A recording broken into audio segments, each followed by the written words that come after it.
What's up sa inyo lahat mga kalapatids, isang mapagpalang Monday sa inyo lahat. Ayan, wala tayong vlog ng training natin ngayon dahil na-cancel yung training nitong Sabado dahil nga sa sama ng panahon. At hanggang ngayon, ulan pa rin ang ulan, pero buti nga ngayong oras po na to, medyo may araw na. Ayan, kaya ang gagawin natin ngayon dahil wala tayong vlog ng training natin, vlog natin yung yung ginawa nating mini loft. Kaya kasi para sa mga kalapatids natin na nagtatanong yung sukat, tapos kung yung magkano yung gastos, tsaka para mapakita na rin natin sa inyo yung ginawa natin na mini loft. Let's go!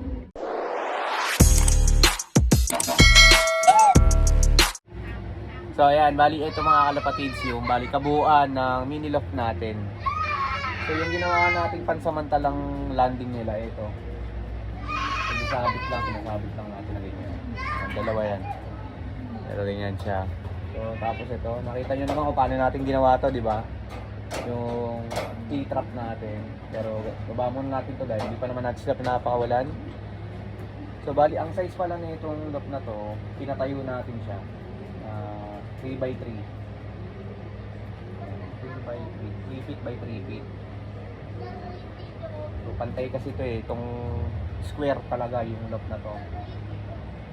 Ayun, tapos gumawa lang tayo ng ng perch, box perch na 3, tapos itong perch na to na paleta lang rin, ginawa lang rin natin yan. Kaya bali kasya dyan yung 7, sakto sila sa 7, sakto 7 yung ibon natin, 5 pang south.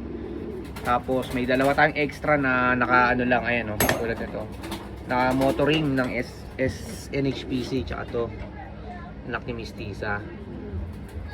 So ayan, bali sa mga nagtatanong kung magkano daw yung nagastos natin dito sa loft natin mga kalapatids. Actually itong mini loft natin na to, itong fly pen na to, matagal ko na to nabili. Ewan ko kung anong taon ginamit natin ito. Ay tama, pang viewing dun sa 2021 SDR natin kasi may mga naka 10K band tayo nun. Tapos old loft pa, nag-viewing tayo dito kung naaalala nyo. Ito yung ginamit natin doon para ma-viewing natin sila na mabuti. So after nun, hindi na natin nagamit, natambak na lang natin. Tapos yan, sa SDR ulit natin nagamit ngayon. Yung ginawa lang natin, bali pinatagilid natin kasi kaya nandito yung pintuan sa gilid. So yung likod nun open siya. So matagal na natin ito nabili ng halagang 700 plus pesos sa isang poultry shop. So ayan, tapos ito namang screen, nilagyan natin siya ng mesh wire na black. Ayan. Ito naman ay nabili din natin. Gal na rin, ginamit lang natin ito. Ayun lang pinagamitan. Ito. Ayan, kasi nagamit din natin siya. Ang dami nating nagamit Tapos may nung natira, ito na, saktong-sakto rin dito, nagamit din natin siya dyan. Sa Shopee lang rin natin binili yan mga kalapatids. Ng parang 100 plus or 200 plus pesos. Marami na siya, malaki na siya.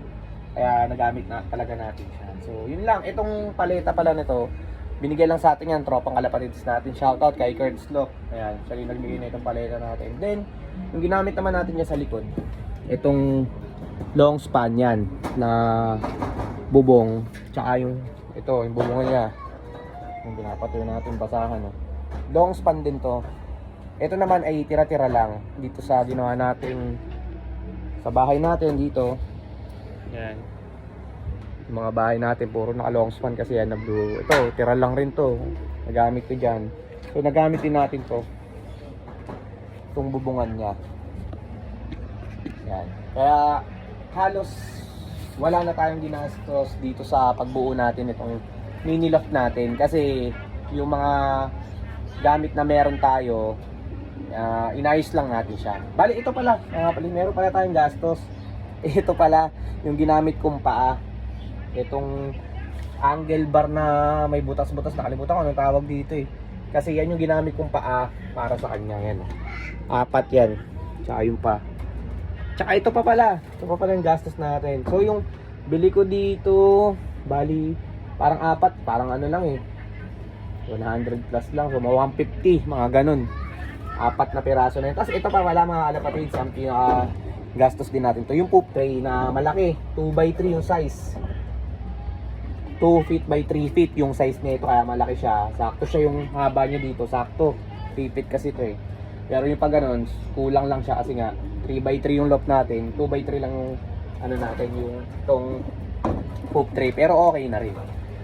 So ayun lang mga kalapatids, bali pinakagastos na lang talaga natin na binili natin dito ng latest na binili, itong paa tsaka yung poop tray. The rest binili rin naman natin pero matagal na, naka-stock lang, ginamit lang natin ulit. Itong fly pen, screen, tapos ito rin, itong T-trap pala na to, binili rin natin to pero matagal na, nakatambak lang yun, nakalawang na lang siya, dumi na. So nagamit rin natin, no, at least napakinabangan natin kaysa nakatambak lang sila.